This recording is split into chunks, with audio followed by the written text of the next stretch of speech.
In this next section of the New York State Archives webinar on preserving electronic records in colleges and universities, we will discuss some of the existing standards that can assist in your preservation efforts, as well as some examples of other institutions' electronic preservation initiatives. Questions are usually asked about what standards exist and what other organizations are doing to preserve electronic records. While there are many organizations with varying degrees of electronic records preservation work, we have to keep in mind that all of this work is relatively new and is still developing. One of the most commonly cited standards is the Open Archival Information System, or OASIS.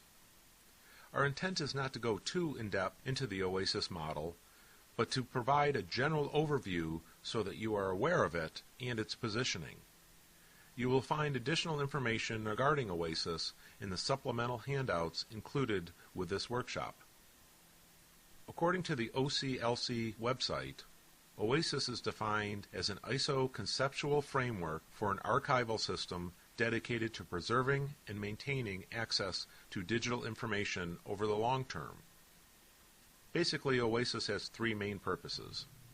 1. To increase awareness and understanding of concepts, create a framework to guide the identification and development of standards, and number 3, to provide a common language for everyone to use. This slide depicts a very simplistic diagram of the OASIS environment. On the left side of the slide is the producer of the content. Producers supply the information or records that the archive preserves. On the right side of the slide are the consumers. Consumers access and view the preserved information. The large box in the center is the archive itself, where the records are stored. Management is the entity responsible for establishing the broad policy objectives of the archives, such as determining what types of information are to be archived, identifying funding sources, and other activities. This is not meant to be confused with the day-to-day administration of the archives, which is performed within the archive entity itself. Again, additional information can be found in the supplemental handout.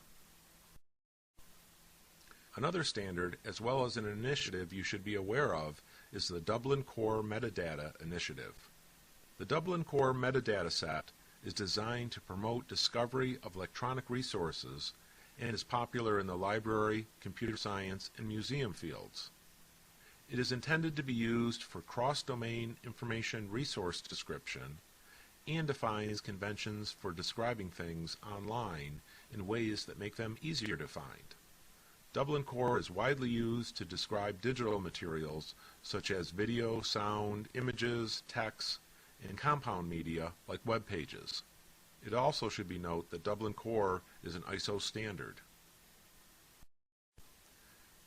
Some other examples of preservation initiatives are listed on this slide.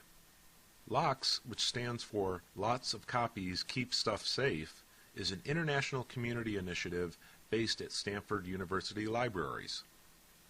LOCKSS provides libraries with tools for digital preservation in order to collect and preserve their own copies of electronic content inexpensively.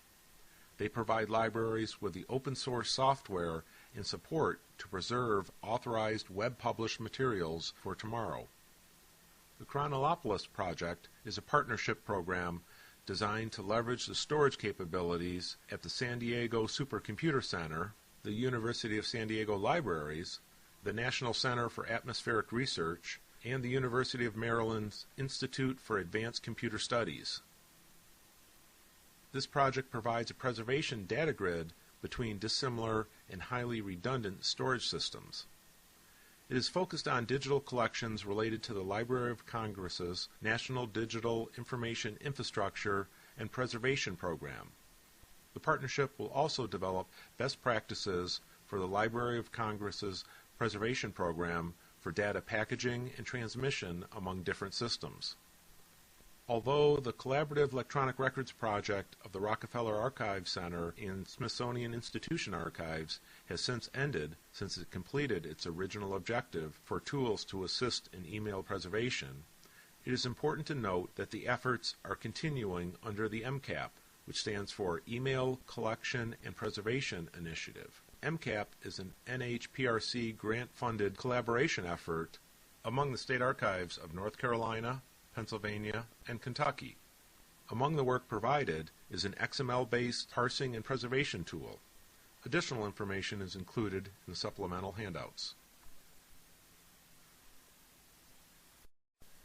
This slide shows a listing of some other electronic record preservation initiatives that you are encouraged to look at to learn more about the work they have performed. The intent is not to go into detail with each one of these institutions mentioned here, but to recognize some of the more experienced programs. NARA's Electronic Records Initiative, which is a project aimed at handling the federal government's massive volume of electronic records. Too often we only look within the U.S. for best practices. The National Archives of Australia has done significant work in electronic records preservation that has led to the development of many international standards and tools. The National Archives of the Netherlands Digital Longevity Testbed is a 3-year research project focused on digital preservation as part of their digital longevity program. The University of Florida's Dark Archive in the Sunshine State, or DATES, is another program that has done some great work that you should look into.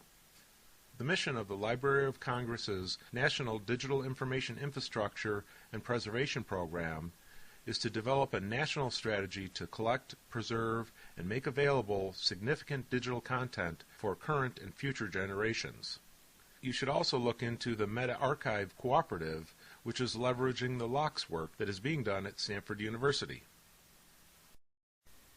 This slide shows a small sampling of other state governments that have an active electronic records program.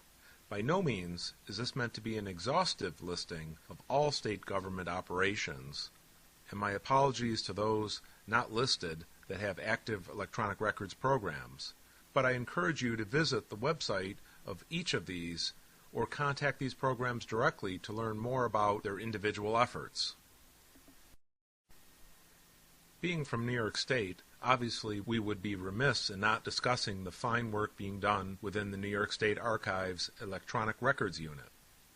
Although this is a relatively new initiative, the group has made good progress, especially considering the limited budget and available staff.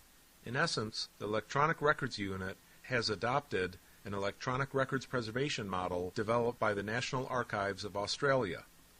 This model is designed around 3 separate processes or stations: a quarantine station, a preservation station, and a storage station. We will discuss these in more detail on the following slides. The first workstation is a quarantine station. The purpose of this workstation is to be the receiving point of the file sent to the Electronic Records Unit. Files are matched against what was supposed to be sent by the agencies, and to make sure there has not been any corruption or other changes to the files during the transfer process. This also isolates files and allows them to be checked for any viruses to avoid contaminating the repository. Once they are checked and verified, the files are moved to a preservation station.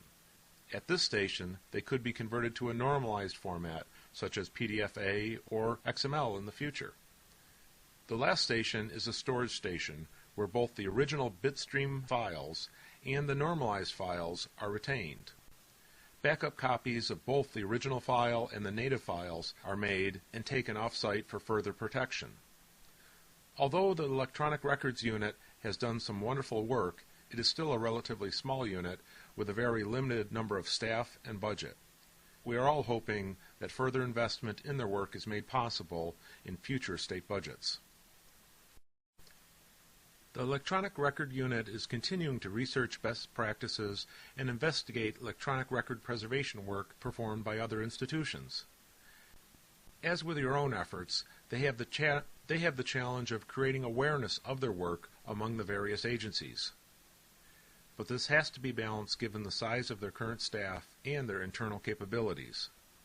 As always, they are continuing to revisit best practices as holdings grow and technologies change.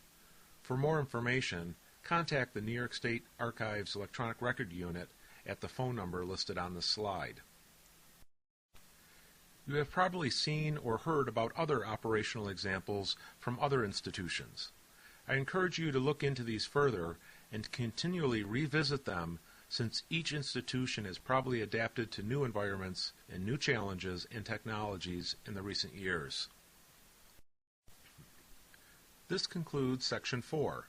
You are encouraged to continue on to Section 5 of this webinar on preserving electronic records in colleges and universities, where we will offer some strategies for preserving your institution's electronic records.